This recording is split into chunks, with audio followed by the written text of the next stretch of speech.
को इधर से काटा गया और कुछ उधर से लेकर जोड़ा गया, लेकिन संख्या नहीं बढ़ी। कम से कम 60, अभी 40 है, कम से कम 60 लोकसभा क्षेत्र की संख्या होती बिहार। लोकसभा क्षेत्र की संख्या जितनी उतनी जगह का काम होगा।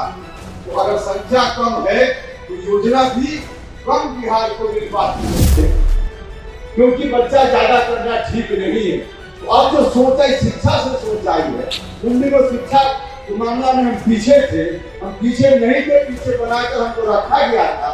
लेकिन इस परिसीमन में सिर्फ जनसंख्या को इधर से इधर किया गया।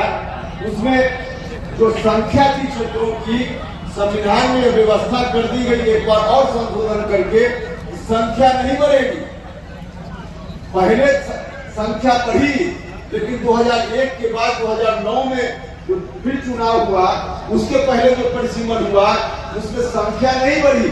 40 का 40 ही बिहार में रह गया और देश भर में 543 की संख्या थी, तो 543 की संख्या ही रही। हुआ था काराकाट लोकसभा क्षेत्र उस समय, इसके पहले 2009 के पहले विक्रमगंज लोकसभा क्षेत्र कहलाता था। विक्रमगंज लोकसभा क्षेत्र 2004 में जब चुनाव हुआ, उसके पहले जो चुनाव हुआ तो विक्रमगंज लोकसभा क्षेत्र होता था। और उस लोकसभा क्षेत्र में जो आज का विधानसभा क्षेत्र है औरंगाबाद जिला का, वो नहीं था, बदल का था जिला का। मतलब कि फिर से नए सिरे से परिसीमन हुआ। कुछ जगह को इधर से काटा गया और कुछ उधर से लेकर जोड़ा गया, लेकिन संख्या नहीं बढ़ी। नाम भले बदल गया, 40 की 40 संख्या रह गई बिहार में, और देश भर में 543 की 547 संख्या रही। क्योंकि संविधान के हिसाब से जो रोक लगी हुई है आज भी, कि संख्या बढ़ाने का काम नहीं है। संख्या नहीं बढ़ी, इसका नुकसान लगातार हम सब लोगों को हो रहा है। अगर बीच के दिनों में संविधान के हिसाब से संख्या बढ़ी हुई रहती तो 2011 जो अंतिम बार जनगणना हुई है अपने देश में, उस जनगणना के आधार पे कम से कम 60, अभी 40 है, कम से कम 60 लोकसभा क्षेत्र की संख्या होती बिहार, कम से कम 1.5 गुना हो जाती। विधानसभा में क्षेत्रों की संख्या बढ़ जाती, और विधानसभा में क्षेत्रों की संख्या बढ़ती तो बिहार में अभी 16 राज्यसभा के लोग चुनकर जाते हैं बिहार से। अभी बिहार के हित में बोलना होगा राज्यसभा में तो सिर्फ 16 लोग बोलते हैं राज्यसभा में। अगर उसकी संख्या बढ़ जाती तो 16 की जगह 20 लोग 22 लोग वहाँ बोल सकते थे बिहार के बारे में। अगर 60 लोकसभा क्षेत्र में एमपी लोग चुनकर जाते तो अभी 40 लोग बिहार के हक की बात करते हैं, वहाँ 60 लोग बिहार के हक की बात कर सकते हैं। जो योजना बनती है भारत की सरकार या राज्य की सरकार, अनेक योजना बनती है इस तरह से कि लोकसभा क्षेत्र की संख्या जितनी उतनी जगह विद्यालय खुलेगा, लोकसभा क्षेत्र की संख्या जितनी उतनी जगह का काम होगा। तो अगर संख्या कम है तो योजना भी कम बिहार को मिल पाती है। संख्या ज्यादा होती तो योजना ज्यादा मिल पाती, विकास का काम और ज्यादा हो सकता था। पास है और बच्चों को जन्म देती है, तो जो अशिक्षित महिला है उसके कंपैरिजन में प्रजनन दर, मैट्रिक पास महिला जब मां बनती है तो प्रजनन दर उनका कम होता है। इंटर पास करती है कोई महिला, मां बनती है, उनके यहाँ प्रजनन दर और कम होता है, क्योंकि उनके अंदर यह सोच आ गई है जब हमको बच्चा कम करना चाहिए, क्योंकि बच्चा ज्यादा करना ठीक नहीं है। तो अब जो सोच है शिक्षा से सोच आई है। उन दिनों शिक्षा के मामला में हम पीछे थे, हम पीछे नहीं थे, पीछे बनाकर हमको रखा गया था। इसके चलते वैसी स्थिति आज है।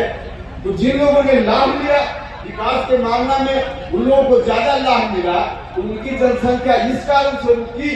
अब हमारे यहाँ शिक्षा आ रही है तो आगे हमारी जनसंख्या रुकेगी, लेकिन अब तक जो जनसंख्या है इस जनसंख्या के आधार पे हमको सजा नहीं दी जा सकती है। हम बिहार के लोगों, उत्तर प्रदेश के लोगों कोई गलती नहीं की है।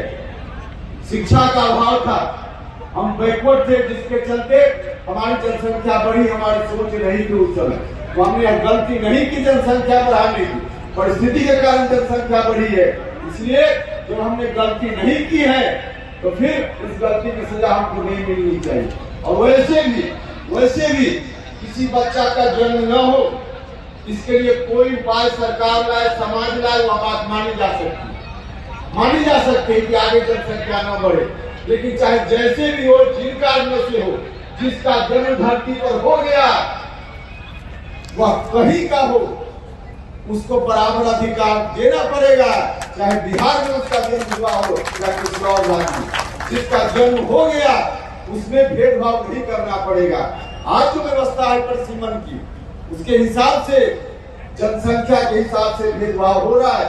किसी का जन्म बिहार की धरती पर हुआ, किसी का जन्म कर्नाटक की धरती पर हुआ, दोनों में अंतर किया जा रहा है। अगर इस तरह से अंतर किया जाएगा, अगर सचेत हम लोग नहीं हुए तो कल होकर यह भी कोई कह सकता है कि किसी के घर में 25 सदस्य हैं और किसी के घर में 5 सदस्य है, दोनों को राशन का सामान बराबर मिलना चाहिए, कोई कह सकता है। क्योंकि 25 उन्होंने अपने यहाँ जनसंख्या की है तो उसकी सजा उनको मिले। हमने नियंत्रित किया जनसंख्या को, हम 5 ही लोग घर में हैं तो हमको भी 5 किलो मिले और 25 वाले को भी 5 किलो मिले।